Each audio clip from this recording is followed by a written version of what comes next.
नमस्कार. आज आपण जरा महाराष्ट्रातल्या रस्त्यांच्या बदलत्या चित्रावर बोलूया. आपलं राज्य म्हणजे कसं प्रगतिशील. मुंबई, पुणे, नाशिक, संभाजीनगर, नागपूर ही महत्त्वाची शहरं आहेतच. राज्यात 18 राष्ट्रीय महामार्ग पण आहेत.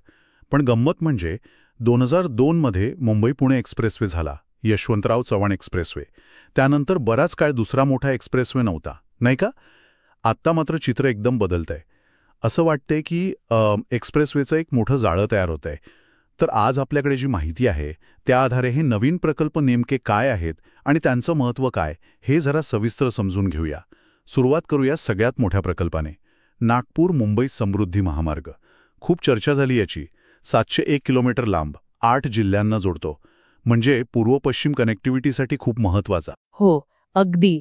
आणि महत्वाची गोष्ट म्हणजे हा आता पूर्णपणे सुरू पण झालाय. 2025 पासून संपूर्ण मार्ग खुला आहे. पण एक गोष्ट लक्षात घेण्यासारखी आहे, नाही का?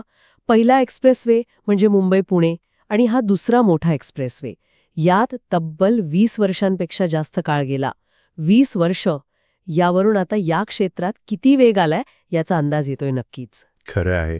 20 वर्ष म्हणजे मोठा काळ आहे. अच्छा, या वेगवान बदलांमधला पुढचा टप्पा कोणता महत्त्वाचा आहे? सुरत-चेन्नई एक्सप्रेसवेबद्दल काय सांगाल? त्याचा महाराष्ट्रातून जाणारा भाग. हो, सुरत-चेन्नई एक्सप्रेसवेचा महाराष्ट्रातला भाग पण खूप महत्वाचा आहे. तो म्हणजे सुरत-नाशिक, अहमदनगर-सोलापूर असा इकॉनॉमिक कॉरिडॉर. हा सुमारे 564 किलोमीटर लांबीचा आहे. 6 लेनचा मार्ग आहे हा. आणि यातले 2 मोठे भाग हे ग्रीनफील्ड आहेत. म्हणजे काय, तर हे पूर्णपणे नवीन जागेवर बांधले जात आहेत. जुन्या रस्त्यांचं रुंदीकरण नाही आहे.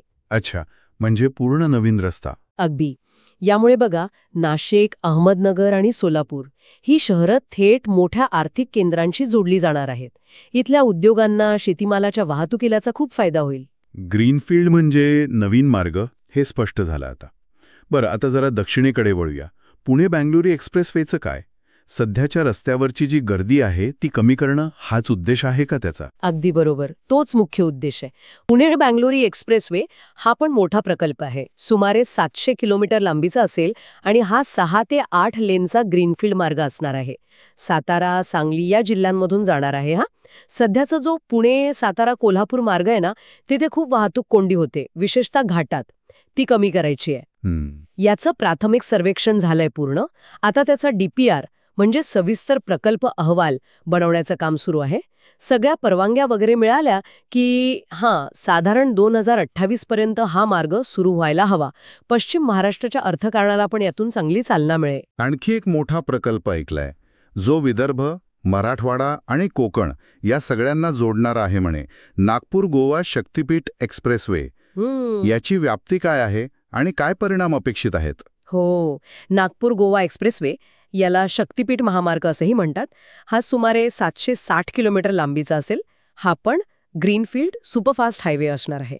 MSRDCचं नियोजन आहे याचं. अच्छा. आणि हा बघा, विदर्भ, मराठवाडा, पश्चिम महाराष्ट्र आणि कोकण अशा 4ही विभागांतल्या एकूण 12 जिल्ह्यांमधून जाणार आहे. अरे वा, 12 जिल्हे. हो, म्हणजे खऱ्या अर्थाने राज्याच्या आतल्या भागांना जोडणारा मार्ग ठरेल हा. यामुळे काय होईल तर विदर्भातल्या वर्ध्यापासून गोव्यापर्यंतचा प्रवास फक्त 11 तासात शक्य होईल, जो आता खूप जास्त वेळखाऊ आहे. फक्त 11 तासात? वर्ध्याहून थेट गोवा? हो, अगदी. यामुळे राज्याचे जे तुलनेने कमी विकसित भाग आहेत ना, त्यांना संधी मिळेल. विशेषतः मराठवाडा आणि विदर्भ. त्यांना कोकणातलं पर्यटन आणि पोर्ट कनेक्टिव्हिटीचा फायदा घेता येईल. पण खर्च अर्थातच मोठा आहे. अंदाजे 70,000 कोटी रुपये. बापरे, 70,000 कोटी. आकडाच सांगतोय किती मोठा प्रकल्प आहे हा. बरं, हे झाले मोठे प्रकल्प. या व्यतिरिक्त अजून काही छोटे पण महत्त्वाचे मार्ग आहेत का? हो, आहेत ना. इतरही काही महत्त्वाचे दुवे तयार होत आहेत. उदाहरणार्थ, संभाजीनगर-पुणे एक्सप्रेसवे. हा सुमारे 225 किलोमीटरचा असेल आणि याची कनेक्टिव्हिटी थेट समृद्धी महामार्गाला असेल. म्हणजे बघा, पुणे-नागपूर अंतर फक्त 8 तासांवर येईल. फक्त 8 तास? हो. आणि संभाजीनगर ते पुणे प्रवास फक्त 2 तासात. अच्छा. त्याशिवाय धुळे-नागपूर महामार्गाचं चौपदरीकरण पण वेगात सुरू आहे. जालना-नांदेड एक्सप्रेसवेची योजना आहे. आणि कोकणासाठी पण एक महत्त्वाचं आहे, कोकण ग्रीनफील्ड एक्सप्रेसवे. सुमारे 700 किलोमीटरचा. त्याचंही काम सुरू आहे.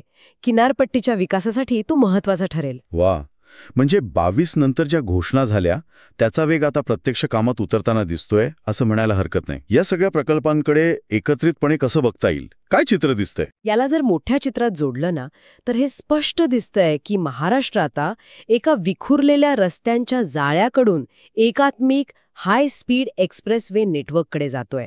हे फक्त 2 शहरांमधलं अंतर कमी करणार नाहीये, तर राज्याच्या वेगवेगळ्या भागांमधले आर्थिक आणि सामाजिक संबंध पण जास्त घट्ट करेल. लॉजिस्टिक्सचा खर्च कमी होईल, उद्योगांना चालना मिळेल आणि अर्थातच प्रवासाचा वेळ वाचेल. म्हणजे थोडक्यात काय तर महाराष्ट्र रस्ते बांधणीच्या क्षेत्रात एका मोठ्या बदलातून जातोय. एका हाय स्पीड कनेक्टिव्हिटीच्या नवीन युगाकडे आपण वेगाने चाललो आहोत. हो अगदी. आणि याच वेगामुळे आपल्या माहितीमध्ये आलेला एक विचार पण महत्वाचा वाटतो. हे एक्सप्रेसवे नक्कीच विकासाला गती देतील, नवीन संधी निर्माण करतील, यात शंका नाही. पण त्याच वेळी म्हणजे बघा, जमीन संपादन आहे, पर्यावरणावर होणारे परिणाम आहेत, प्रकल्पांचा मोठा खर्च आहे, या सगळ्या आव्हानांचा समतोल कसा साधला जातो हा पण एक महत्वाचा विचार करण्यासारखा पैलू आहे. विकासाच्या या प्रवासात हे संतुलन राखणं खूप गरजेचं ठरेल, नाही का?